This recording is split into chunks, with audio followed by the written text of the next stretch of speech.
ভারতের দক্ষিণী সিনেমার জনপ্রিয় অভিনেত্রী রশ্মিকা মান্দানা ক্যারিয়ারের নতুন এক মাইলফলক স্পর্শ করেছেন। আসন্ন তামিল সিনেমা মাইশাতে পানির নিচে অ্যাকশন দৃশ্যে অভিনয় করে ভারতীয় অভিনেত্রীদের মধ্যে প্রথম হওয়ার দাবি উঠেছে তাকে ঘিরে।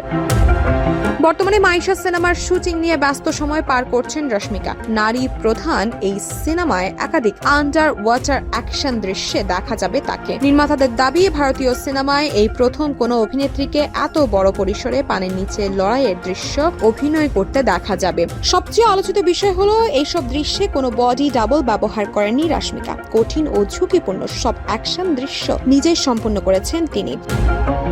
সম্প্রতি সামাজিক যোগাযোগ মাধ্যমে শুটিং এর কিছু ছবি প্রকাশ করেন অভিনেত্রী। সেখানে বিশেষ ওয়েট স্যুট পরে ডুবিদের কাছ থেকে প্রশিক্ষণ নিতে এবং দীর্ঘ সময় পানির নিচে অবস্থান করে শুটিং করতে দেখা যায় তাকে। আরেকটি ছবিতে তার পিঠে আঘাতের দাগও নজরে আসে। তবে সেটি বাস্তব নাকি মেকআপের অংশ সে বিষয়ে কিছুই জানানো হয়নি। ভারতীয় গণমাধ্যমের তথ্য অনুযায়ী এই দৃশ্যগুলো শুটিং করতে টানা 2 দিনে প্রায় 20 ঘন্টা পানির নিচে সময় কাটাতে হয়েছে রশ্মিকাকে। সিনেমাটির পরিচালক রবীন্দ্র পুল্লে জানিয়েছেন, মাইশাতে দর্শকরা সম্পূর্ণ নতুন রূপে রশ্মিকাকে দেখতে পাবেন। এর আগে অভিনেত্রীও বলেছেন, এটি তার অভিনয়ের জীবনের সবচেয়ে কঠিন ও চ্যালেঞ্জিং কাজ। অ্যাকশনধর্মী এই সিনেমার মাধ্যমে নতুন এক রূপে পর্দায় ফিরছেন রশ্মিকা মান্দানা। তার এই ব্যতিক্রম অভিনয় দেখতে এখন অধীর আগ্রহে অপেক্ষা করছেন ভক্ত ও অনুরাগীরা।